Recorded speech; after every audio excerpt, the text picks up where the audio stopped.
Hello YouTube, Esther781. So today, this is my brother-in-law's Cub Cadet, 2 times the power, 24-inch snowblower. Complaint. Yeah, it's not supposed to do that.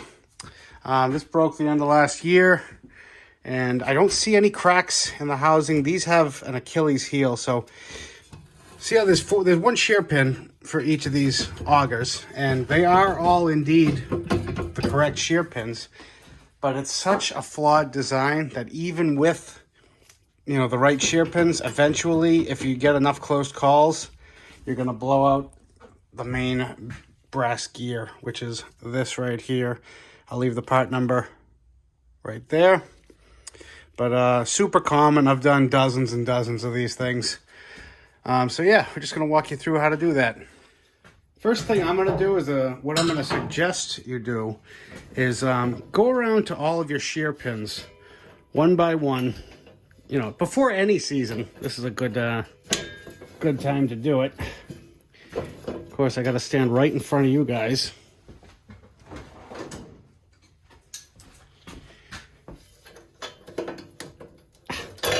There, see?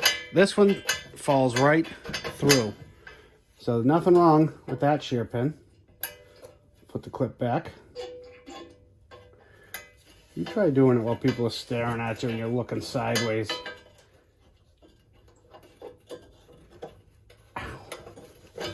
There. Now the next one. And what we're doing is we're seeing if any of them won't come out. And that means whichever one. See, this one right here. So this shear pin is the one that probably broke the camel's back, and I'll show you exactly what I mean. So it probably broke once before, and that put some stress on the brass gear. Yeah, see, this should just fall right through. There. Uh-huh. Bingo. Look at that. This was probably exactly what caused this just didn't shear fast enough. I mean, like I said, it's nobody's fault. This is, it's a flawed system designed to fail. So let me go through. I'm going to check these other ones and I'll turn you back on if I find anything interesting.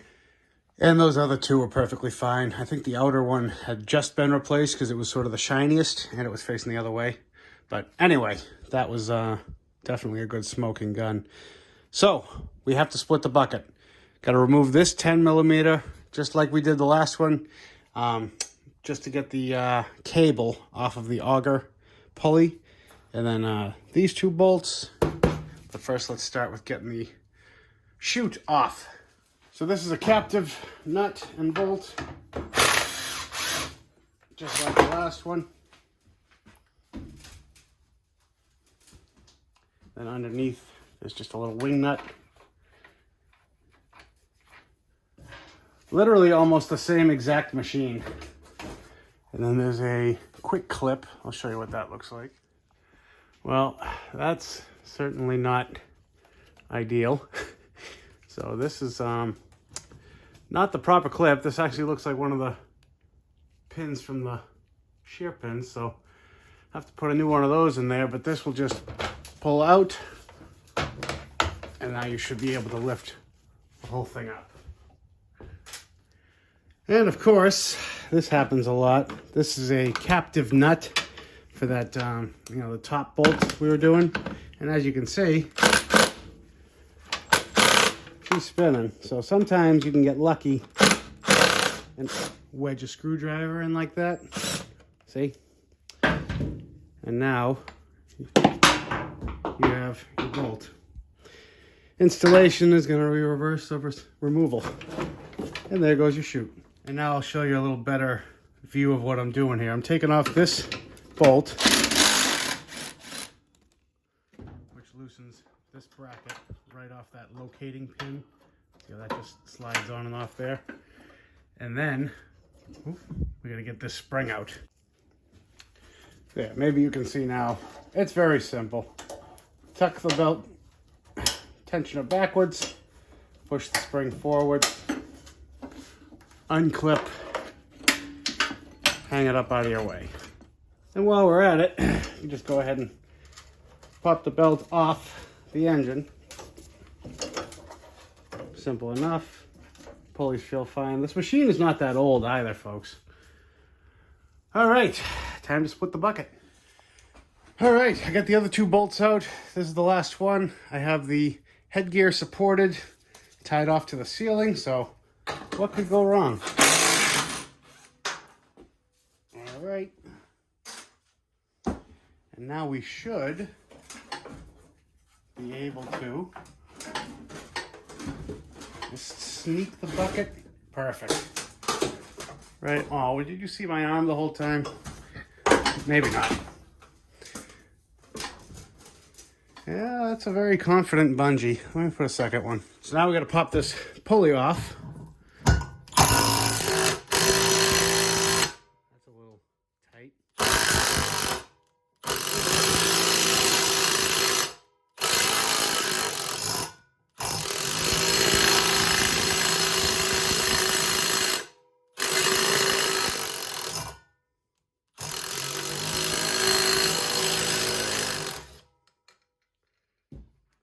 Yeah, I figured that was just Loctite.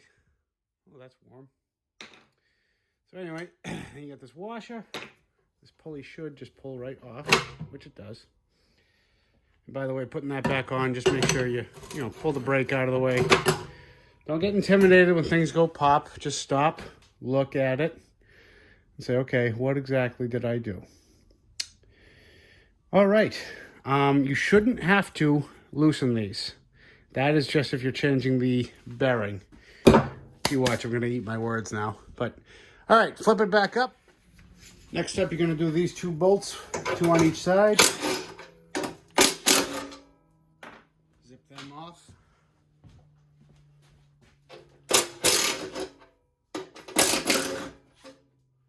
All right. Now this should, if everything's loose, yes. It's going to pull right forward. And here's our prize. And as I said before, this bearing is held captive by those bolts. And now is a good time, obviously, to inspect it. And it's a good thing we did, because this, I don't know if you can hear that on camera, but it's crunchy. So I'm not going to risk it. Just going to go pick one up. This is the part that it trips up people who have never done this before. So these augers can go on either side. But if you put them on the wrong sides, instead of drawing the snow in, because it's turning towards you. So you figure it's going to follow this channel all the way into the impeller and up and out. If you put this on the other side, it's going to come forward and it's going to throw the snow against the sides of the bucket.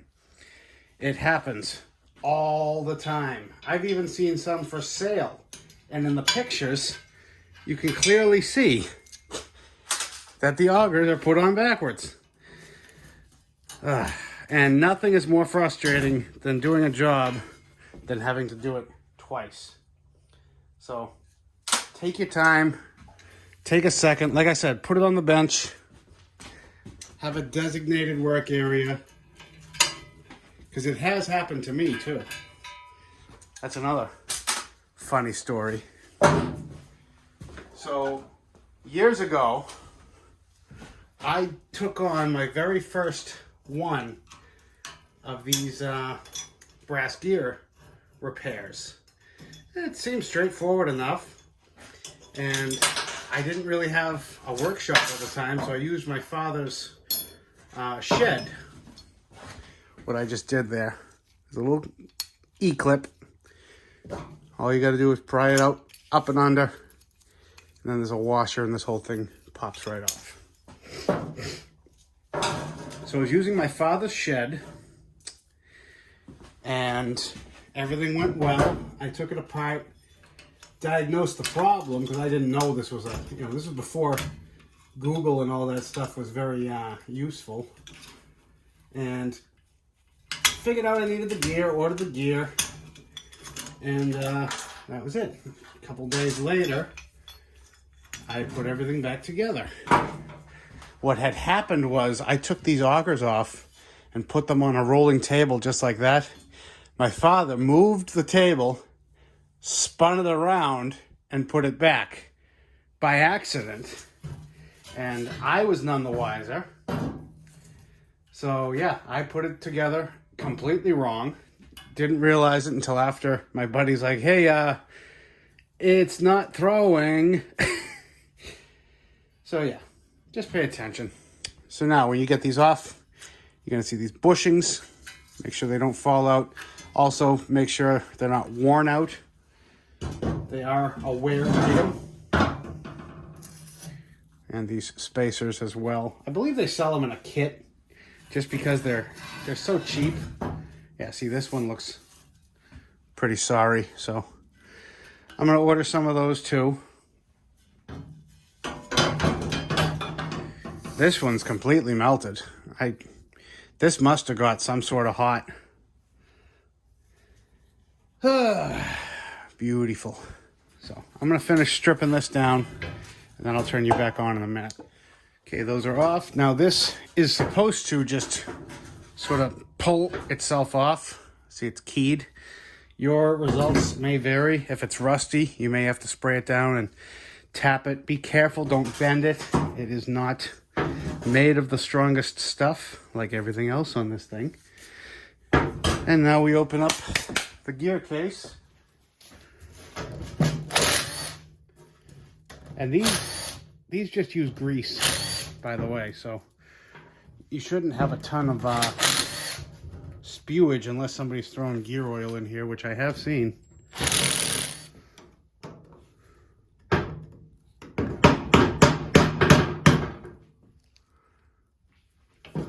There we go. Once you get it,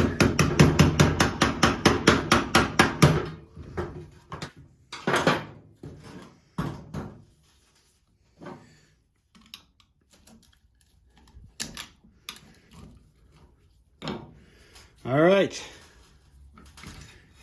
there we go. And sure enough, how's that? Never ceases to amaze. All the chunkage. I broke the key. Beautiful. So now to get this apart, I'm going to hit this on the wire wheel. You want to get this rust off so you don't tear up the seals. And you don't need to watch me do that. I'll turn you back on in a second. And there we go. And if you guys don't have a grinder wheel with a wire brush, you know, buy some sandpaper. It's easy enough. Also, you might have to hit some of these with a flat file. They can get a burr on them. And I can feel this one has a bit of a high spot. And it's not hard. It's just, this is just it's a tedious task. But not for someone in a rush. Take your time with it.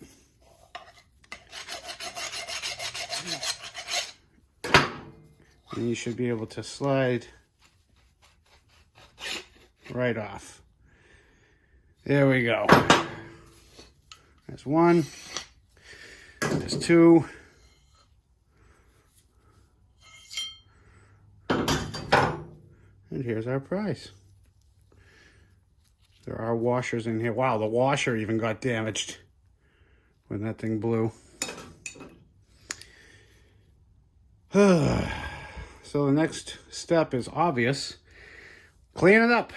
Wipe it out. Get some old rags and some brake cleaner and go to town. Well, things have escalated pretty quickly. So this is why it's always nice to take everything apart before you order things. Because now that I've cleaned up the shaft, the brass gear slides on and it's held in with a key, which I found in the case while I was cleaning. Look what happened to that hole. Jesus. I mean, this is like...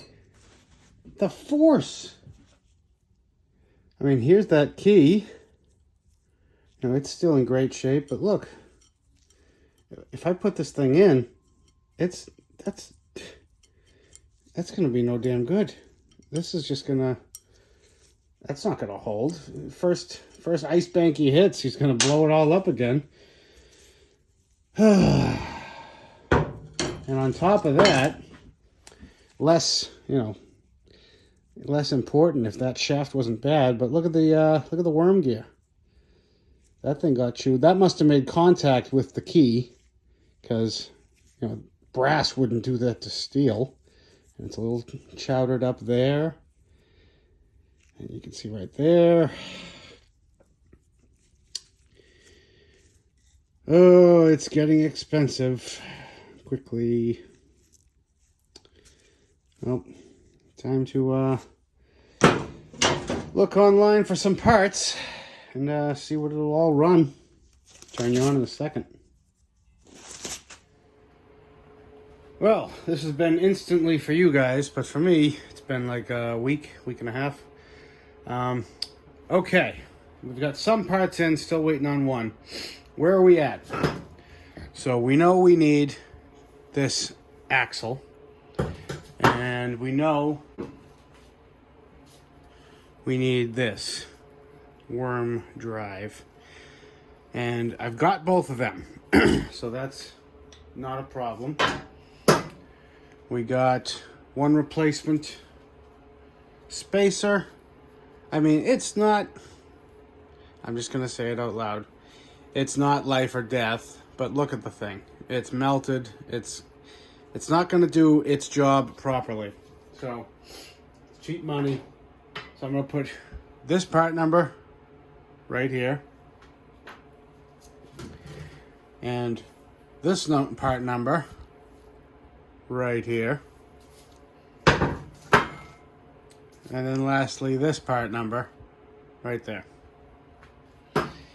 So the issue is this piece right here is on like permanent back order from the manufacturer. You can get it aftermarket.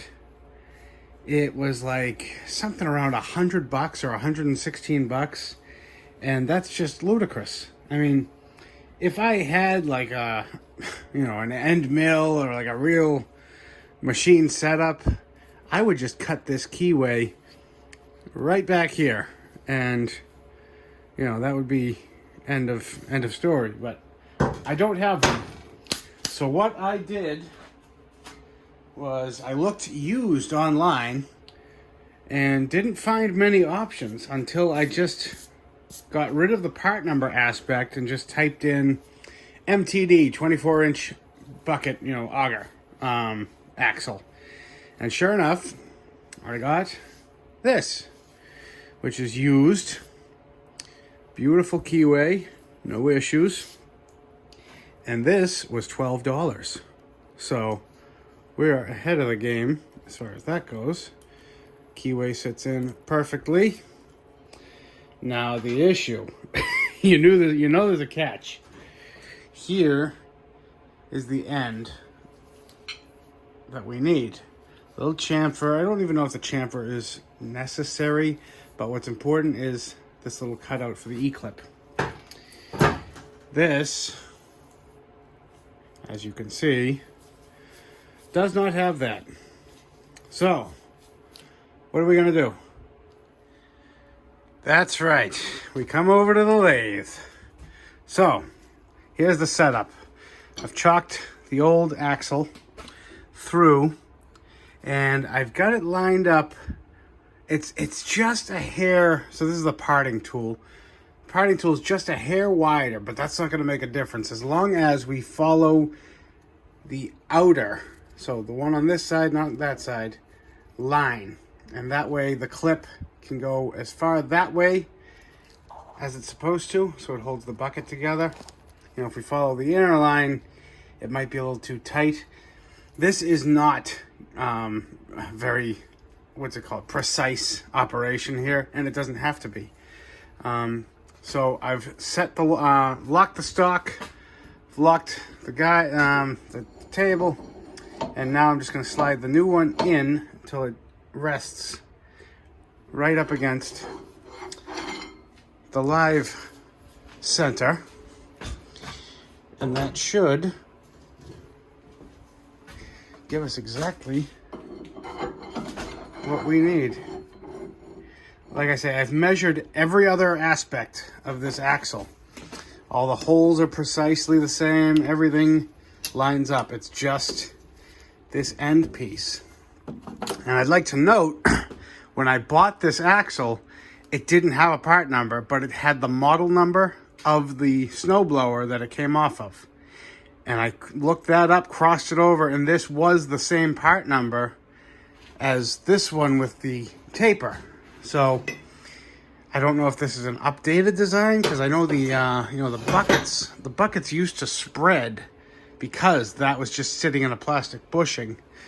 So now they've updated it to a plastic bushing that you can clip from the outside. See how it's recessed. So this might be an update to the old buckets. But anyway, I digress. All right, here goes nothing.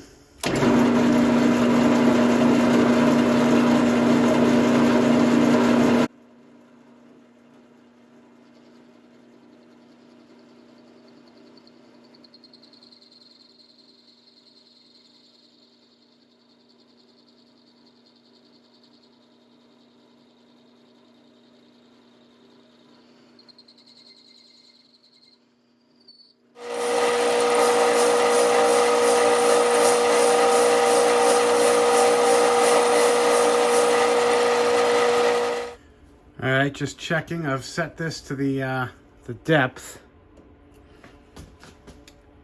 and we're getting there. Maybe halfway, so a little more.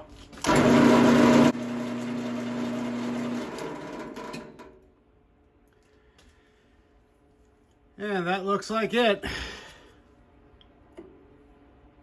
That is, no, you can't really tell, but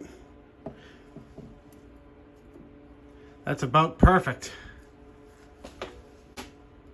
Let's try our clip on there. Get this out of the way.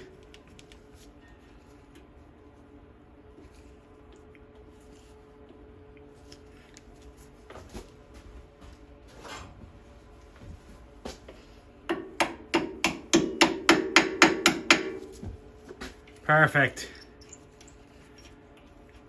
Had to hammer that on too, which is exactly what I want. I don't want this thing to be loose, obviously, but perfect.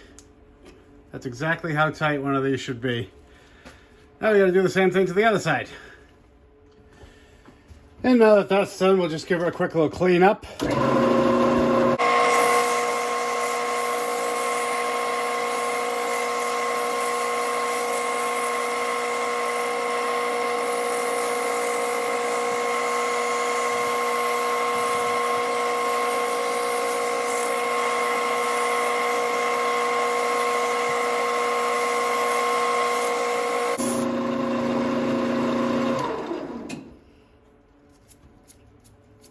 Yeah, probably do a little more. Yeah. I mean, you're never going to get the pits out, obviously, but I just needed it to be smooth so I can slide that gear down. All right. Enough polishing our shafts. Let's get back to work. All right, well, there's one hurdle out of the way. So now I just got this set up in the vise. We're going to put the key down into the shaft. Just give it a little tap. It should just fall into place, and this one did. So now what I do is I line it up, and this is going to be I don't want to call it a press fit because it's really not that tight, but it is. So how you can do it is I just take a adjustable wrench. See, I'm barely even tapping. This is a small hammer.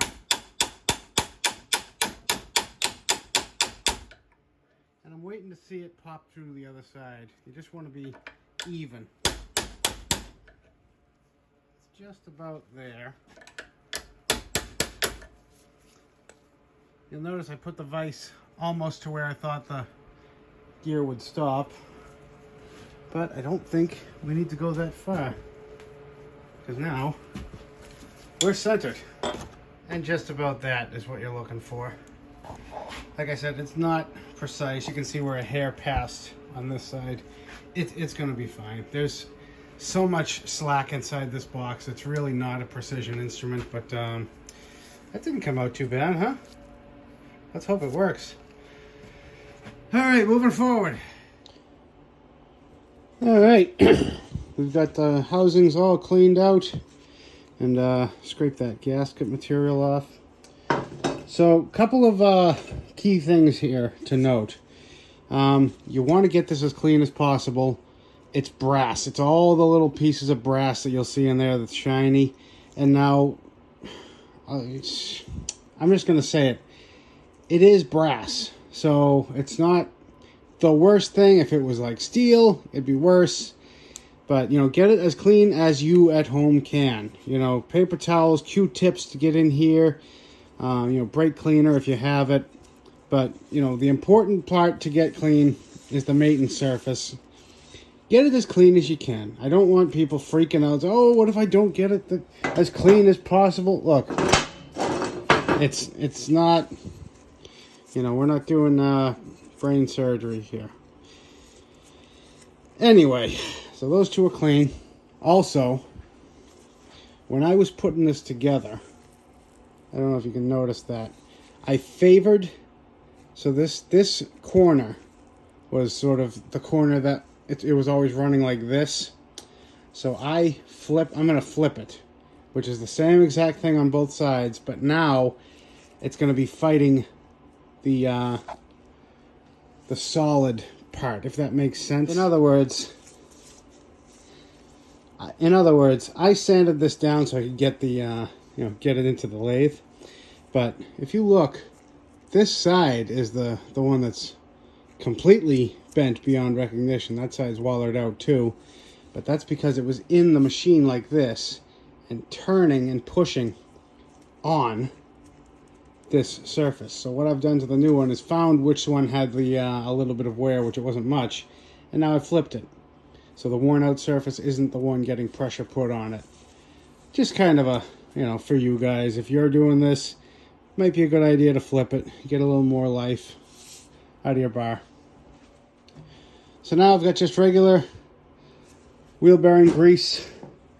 MTD does make a grease for this. It's all the same stuff. It's really nothing very proprietary. It's actually hard to get. I think they actually stopped making it for a while. I don't know if they still have it now, but anyway, I've done them all like this with this particular brand of grease, and I've never had an issue. So, don't worry. It's difficult to put too much grease, but don't be overachievers now. We just want it to, because as this warms up, it's going to start flowing, which is why you need that seal on the outside. It's not going to leak anywhere near as bad as like a gear oil case would, like on an Aaron's, but you will notice after a hard storm. I had to get some on the gasket surface, right? After a hard storm, if it's not sealed, you will get a couple of drips, which is why you have that little port on the top to add in a dab of grease here and there. And I got some black RTV just setting up there. Give that like 10 minutes to get a little tacky. So now we're putting together the new spindle. So seal, in case you got confused, the numbers go on the outside.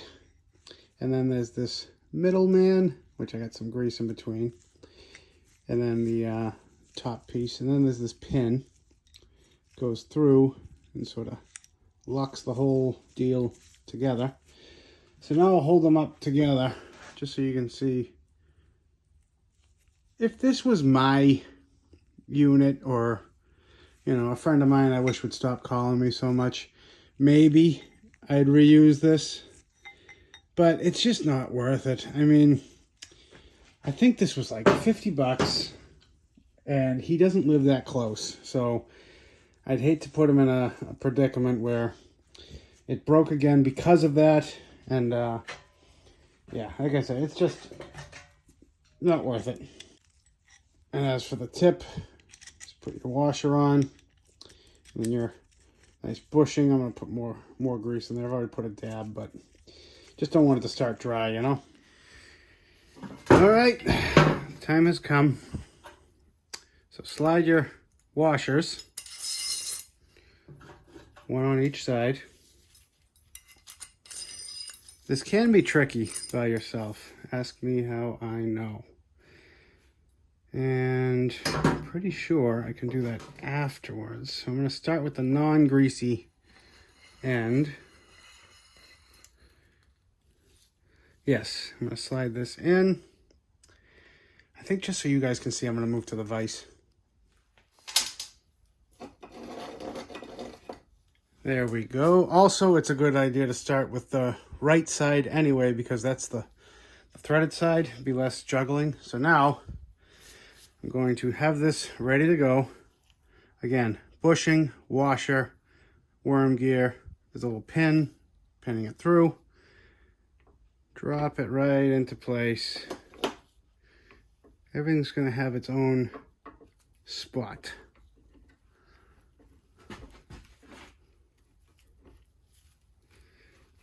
There it is. See, now I'm spinning it, and it's turning it inside the vise. Perfect. So after that all squished out, now I got to get a towel.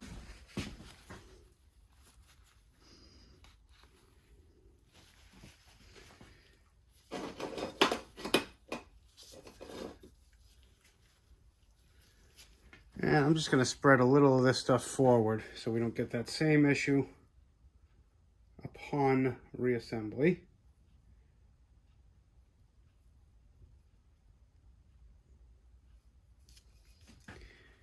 And now, nice and easy. Slide her on down.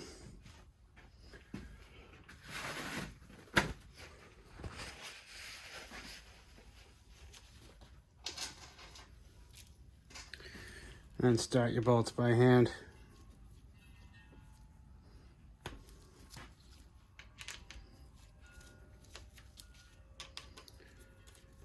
It can look intimidating. It's really not. It's just a matter of, you know, taking your time, paying attention to the order of operations.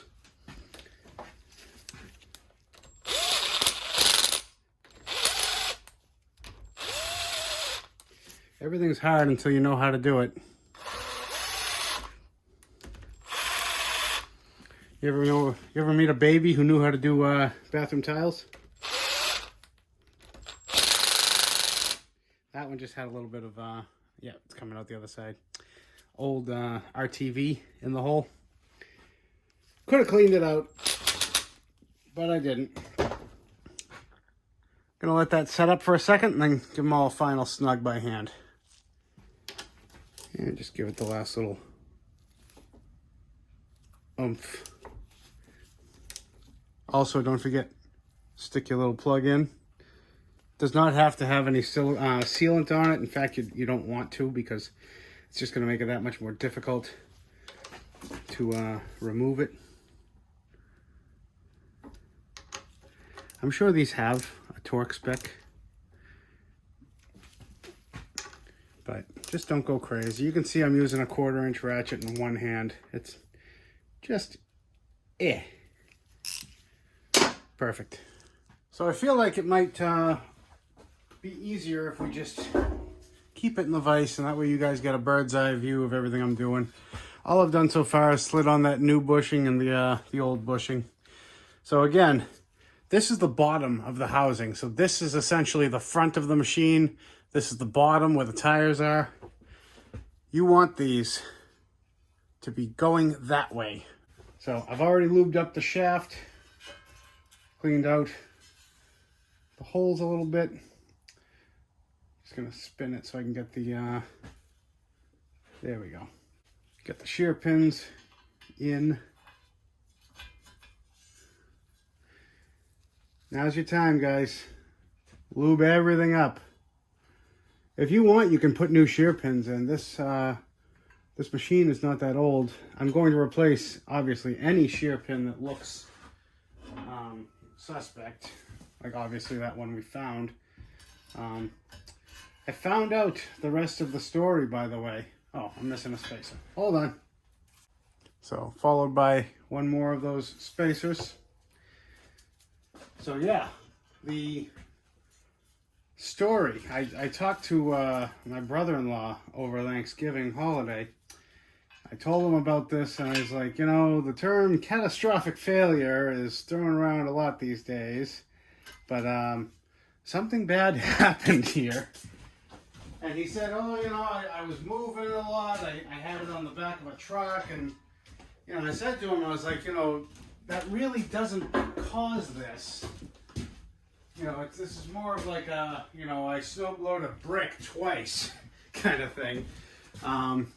But then sure enough, he said, oh, I caught the extension cord across the bucket while snowblowing. And that is 100% what will cause this. Because, you know, one shear pin, that'll shear. To shear all 4 shear pins at once, it's not going to happen. So instead of, you had the shear force of all 4 pins versus that brass gear. So it was just a, you know, perfect storm for failure. And this right side is actually going to, or sorry, left side, actually going to get 2 new shear pins. But they were both a little wonky. So I feel better now knowing that we figured out what happened.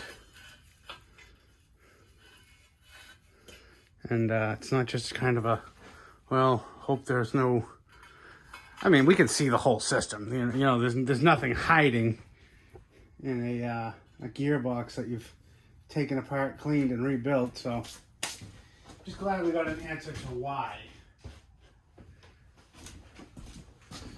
Popping these little clips in. And that does it. One rebuilt auger gearbox. Let's get her in the bucket. But before we do that, forgot that we can slide these in. See if our clip worked. There's the washer. All right, I'm in a groove. Is it gonna? Look at that. You know, it's like we knew what we were doing. And last but not least, the bearing. And I will leave that part number right here. Could not be simpler, guys. 2 carriage bolts and 2 nuts. Takes off that plate. Swap it in. So the way I'm going to do it is I'm going to sneak my hand in here so I can hold the bolts. Try to just sneak it up and sneak it out.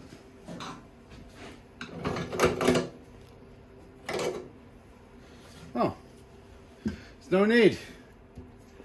They're still captive from the factory. So then you just take that, one little whack, she's out, and she's in. Extended part goes to the back, obviously. Make sure you drop the bearing at least once. I don't think this will go together the wrong way, because I feel like that extended shaft would impede on the impeller. Just try to make sure that's centered. I'm actually going to put a little bit of grease on here. And just a light coating of grease on each. What that's going to do, see, it's going to let that bearing find its center properly. It's also extremely cold in here, so Bear with me. Yeah,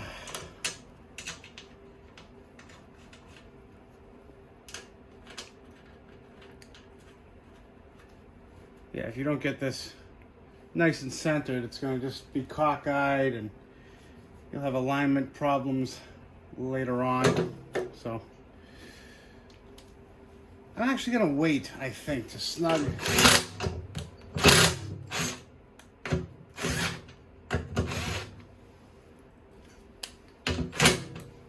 Yeah, I'm going to put the bucket in first. Make sure this is, because that'll line that up true, and then I'll snug that down. That's a good idea. Glad you suggested it. So let's slap that impeller on, and I am going to put some nice anti-seize on the shaft, so if and when this happens again, we'll be ready. So the difference between anti-seize and grease. Grease is for something that you want to move. Anti-seize is something that you don't want to move. So if you put anti-seize on this auger shaft, yeah, it's not going to do the same thing. So is it going to keep it from seizing up? Yeah, most likely. But it's going to make it very gummy and very sticky. It's not really going to move as well. Anti-seize tends to harden up when it's, when there's an air gap. So, here, it's not going to move. As soon as I sock this down, it's stuck in its place. Here, these are meant to shear. They're meant to move free. You don't want extra drag. It's kind of a, you can do it, you shouldn't do it. Anti-seize is better than absolutely nothing, but grease is what you need. All right, get the sides lined up and slap it in the bucket. I can already hear the angry people typing in the comments. I've been using anti-seize for years, and like I said, if it's what you have, use that. But if you want to use the right stuff, use grease.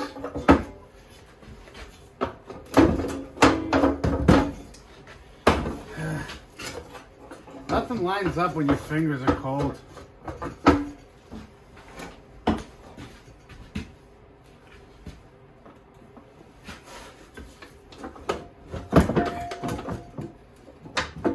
Come on. Up and in. It's nice and easy. Come on.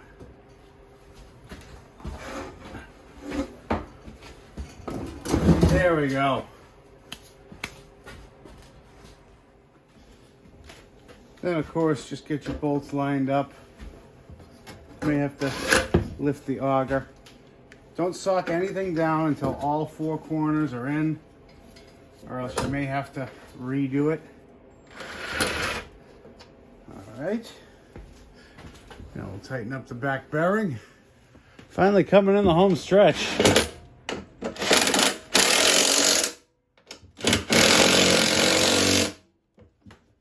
And then I'll tighten those up with a ratchet. And put just a little more anti-seize on there for the hub. Then you're going to throw your pulley on. Try to line up your... But I actually got to move this flake out of the way, or you're not going to get it down. Then you put on the washer and bolt. I also put a little never seize in the hole for the bolt. All right, assembly time. And I saved you the aggravation of watching me struggle. There's a notch right here where this bucket will sit on and sort of hook in, and that's why you see it pivoting, just like that. And I'm just kind of jumping ahead here because I know this video is dragging on, but so I bolted the bucket down, I hooked up that cable, just socking down the bracket nut.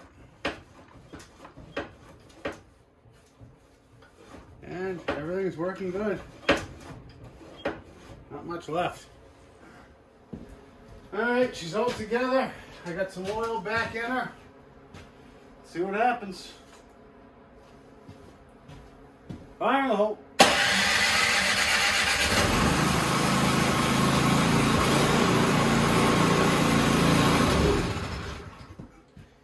Did I mention it's cold in here?